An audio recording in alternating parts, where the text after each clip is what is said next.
এখন রাত 3:23 আগুনের গন্ধে আমরা বাড়ি আইছি। ওই দোকা কি আগুন ধরছে, ইয়া আস্তাগফিরুল্লাহ, আল্লাহ তুমি বাঁচাও। বহুত মানুষ ওই দোকা আসুন, বহুত মানুষ আসুন, কিন্তু সকলে সাহায্য কররা।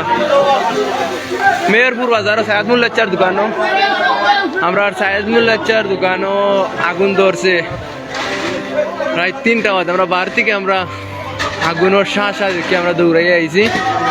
আল্লাহ তুমি হেফাজত করো, আল্লাহ ইয়া আল্লাহ ইয়া আল্লাহ ইয়া আল্লাহ।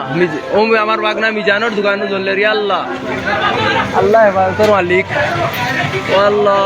ওই দোকান সব দোকানের মাল সামানা শেষ, বাহার বাড়ির দোকান থেকে দরিয়া সব কিছু শেষ। এবারে বিদ্যুৎ চার দোকান পর্যন্ত শেষ। কিন্তু আমরা ফোন আইসি মিজানোর দোকান, বাহার বাড়ির দোকান, আমরা বিদ্যুৎ চার দোকান, তারপরে রাজুচার ভাই মুহিব চাচার দোকান আর করিম চাচার দোকান আছে। আল্লাহ হেফাজতের মালিক।